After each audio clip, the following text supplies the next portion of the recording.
Olá, decisão do TST em relação ao gerente de banco, certo?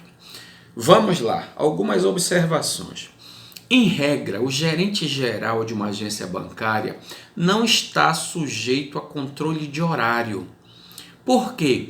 Primeiro, ele é a maior autoridade na agência.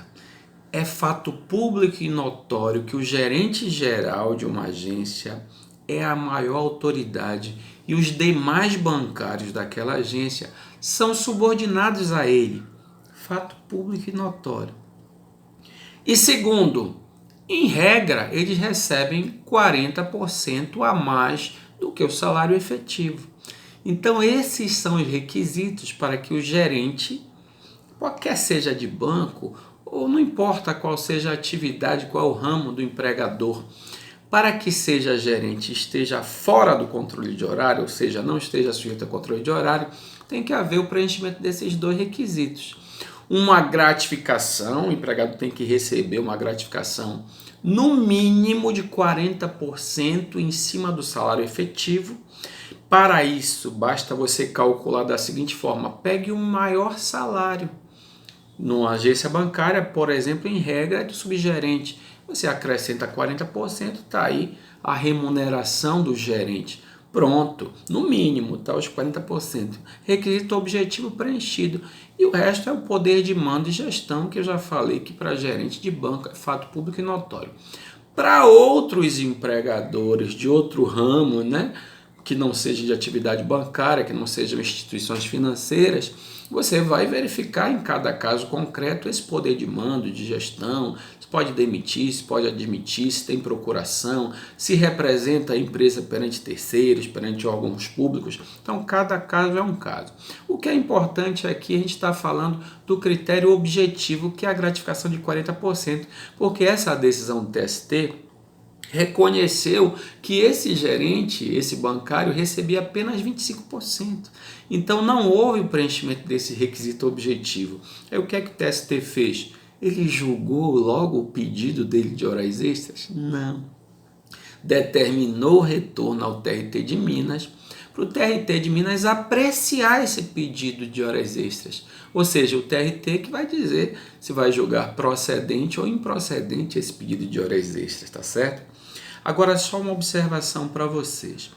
O simples fato de não haver a observância desse requisito objetivo, ele não gera automaticamente o deferimento do pedido de horas extras, tá? Vai depender do caso concreto, vai depender da valoração que o magistrado, que o julgador, que o tribunal vai dar àquele conjunto probatório, tá certo? É claro que se houvesse, nesse caso, o pagamento da gratificação de 40%, o ônus todo seria do autor, por exemplo, que não era uma autoridade nem nada, como eu já repeti para vocês e disse, é fato público e notório que sim. Mas assim, dependendo do caso concreto, então essa hipótese, como só houve o pagamento de 25%, então ele não está enquadrado no 62 lá da CLT. Então o que é que o banco deveria juntar aos autos? Algum controle de horário. Porque já que ele está fora do 62, então ele está sujeito a controle de horário. Então, se o banco não juntar, se as alegações, né, os fatos narrados na petição inicial, os horários, que no caso nós estamos falando de horas extras, forem verossímeis, fatalmente vai haver o deferimento desse pedido de horas extras, tá certo? Porque vai haver uma espécie de confissão ficta, porque ele não juntou. Se ele está alegando 62, o banco está alegando 62, consequentemente ele não juntou controle de horário.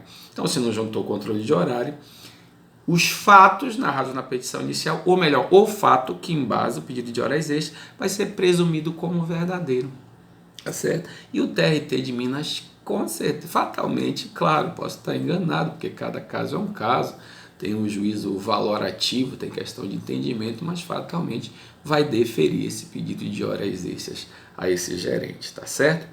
Agora, uma outra observação para vocês. Os bancos, em regra, colocam as seguintes nomenclaturas: gerente de pessoa física, gerente de pessoa jurídica, gerente de serviço, gerente de não sei o que. Esses gerentes aí, eles não estão enquadrados no 62, tá? Eles estão com uma jornada, eu não estou falando aqui do que falou já a medida provisória 905, tá? De 2019, porque ela alterou a jornada do bancário. Mas é uma outra história, depois a gente fala. Vamos falar da regra geral, como é que funciona sem a medida provisória 905.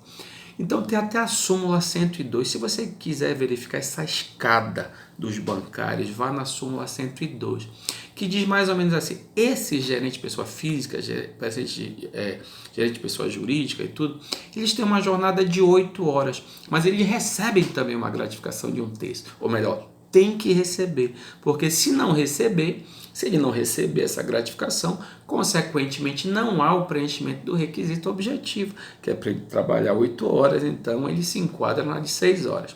Por que eu falei da medida provisória 905? Porque a 905 fala o seguinte, olha, todo e qualquer bancário vai ter que trabalhar 8 horas, salvo aquele que trabalha exclusivamente no caixa, que tem que trabalhar 6 horas.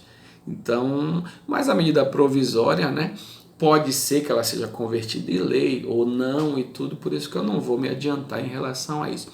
Mas isso que vocês têm que entender. Regra geral, escriturário 6 horas, o caixa 6 horas, aquele gerente de pessoa física, pessoa jurídica, né, gerente de relacionamento, o tesoureiro, por exemplo, 8 horas, por quê? Porque a fidúcia é um pouco maior, a confiança é um pouco maior, e vai subindo até o gerente geral, tá certo? Até a próxima, um abraço, tudo de bom.